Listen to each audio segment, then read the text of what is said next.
Pepe.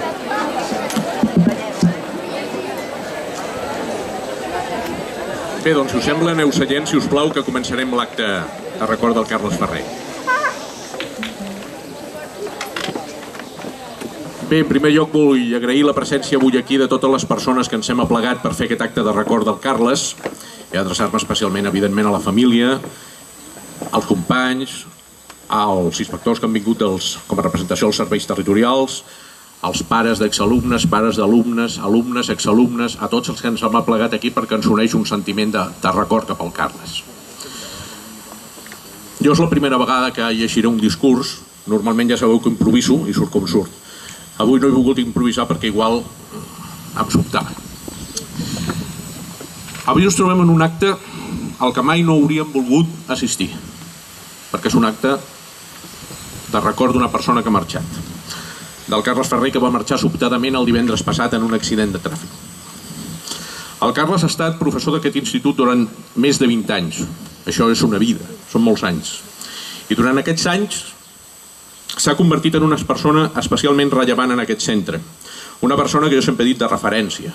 El Leonardo i el Carles sempre estaran units. Ell ha impulsat moltes iniciatives d'aquest centre. Jo li deia en broma, talibán de les TIC, ja hi reia. Les noves tecnologies no estaríem on estem si no fos per ell, però no només això, era la persona que sempre et feia un cop de mà. La persona que no li havies d'insistir. Escolta, tinc un problema, el Saga no xuta, el no sé què, i ell de sobte es posava i t'ajudava. Ha estat un privilegi treballar i conviure amb ell, i crec que això estem tots d'acord. És difícil en un grup de tants professors com treballem aquí trobar una persona de la que no t'han mal parlat, i jo puc dir que de mi, del Carles, ningú no m'ha mal parlat. Això diu molt. No us descriuré cap cosa si us dic que el Carles gaudia amb la feina que ha fet. I els que heu estat alumnes seu, i jo he estat alumne seu, perquè he tingut la paciència de fer-me cursets TIC, que cal paciència per ensenyar-me a mi les TIC, sé el bé que ensenyava, sé el comprensiu que era, sé com s'adaptava a les necessitats, i això es nota. Els alumnes li teniu molt d'apreci. Jo he estat alumne seu i li tinc. Quan marxa una persona tenim sempre un sentiment de dolor, de tristor, d'enyorança, tots haureu perdut un avi, tots haureu perdut un familiar. Però quan aquesta persona és una persona jove, és una persona que precisament en aquests moments estava iniciant un nou projecte de vida, un nou destí, un nou institut, noves il·lusions, nou entorn, doncs això es multiplica. I quan aquesta persona és una persona tan singular com el Carles, i amb tantes ganes de fer i de viure com el Carles, això ja és tràgic. Tots ens preguntem la pregunta que no té resposta, la pregunta del per què. Per què ha passat ara això? Jo porto una setmana donant-li voltes i suposo que tots en algun moment haureu pensat per què ha passat això. No ens podem preguntar el per què, tornaríem bojos. El que sí que és veritat és que alguns, els que creieu en sentiments religiosos, sabreu que el Carles ha passat una millor vida a un altre lloc, no sabem, alguns creuen en reencarnacions, altres en paradís. El que no creu en això sí que li queda sempre un consol, que el Carles sempre viurà dins del que l'hem conegut. Mentre hi hagi el record del Carles en cadascú de vosaltres, que sou molt joves, i d'aquí molts anys explicareu als vostres fills, jo vaig tenir un profe molt enrotllat que els deia Carles i que feia això i això, el Carles estarà aquí. I bé, i abans de que m'emocioni massa, li passo la paraula al Jordi Canyadell, el nostre cap d'estudis. Hola. És difícil afegir alguna cosa més del que ha explicat i ha descrit el Ferran pel que fa a la figura del Carles.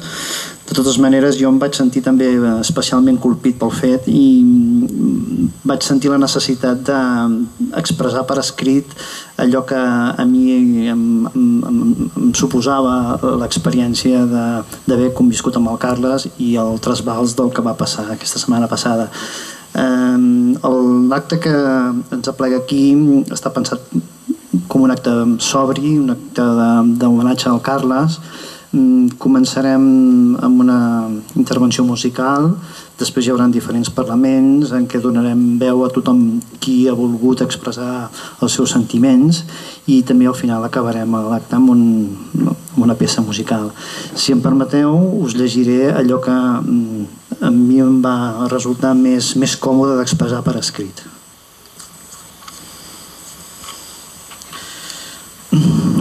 Segurament no sóc la persona més indicada per fer el retrat del malaurat Carles. Hi ha gent al centre que fa més anys que el coneixia i amb qui havia treballat més intensament, però des de la meva experiència de company i amic només vull convidar a tots els presents a evocar el record del Carles que tots coneixíem, el Carles de sempre, aquell home actiu, caminant adelerat amunt i avall pel centre, immensament vital, sempre proposant canvis i millores en tot el que remenava, engrescant tothom a implicar-se en la feina ben feta i disposat tota hora a donar-te un cop de mà en el que calgués a l'hora que fos. Era increïblement infatigable. Sí, ell era aquella ànima generosa única, que es movia entre nosaltres amb un balanceig peculiar, fent dringar les claus, el mòbil i els múltiples USB que li penjaven, sempre amb un somrís a punt, emmarcat aquests últims anys per uns cabells blancs quasi bé sempre força embullats. Us he de confessar que els primers contactes que vaig tenir amb ell em van descol·locar i desconcertar, però a poc va anar emergint davant meu una figura humana immensa. És aquesta la imatge que personalment voldria mantenir viva en tots nosaltres, convençuts que hi ha més, que el Carles era més que tot això. Ara no puc estar-me d'expressar que tinc una sensació personal d'estafa, així que penso en la dissort i em dic a mi mateix, no és així com haurien d'haver anat les coses, no es paguen així els somnis d'una nova vida, d'un nou projecte humà. Crec que tots hi estem d'acord i ens ho hem repetit a nosaltres mateixos força cops aquests últims dies. Però tenim la sort del record, la calidesa de la imatge que us evocava fa un moment. Aquesta flama l'hem de mantenir sempre viva, coneixent-lo ell crec que estaria d'acord amb mi. I ara que anem tan escassos d'il·lusió i que ens adonem que l'important són les persones i no les coses, dediquem-li de tant en tant un somriure que de ben segur ell ens ho agrairà. I ara dono pas a la intervenció musical.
primavera, estiu o tardor, tot el que has de fer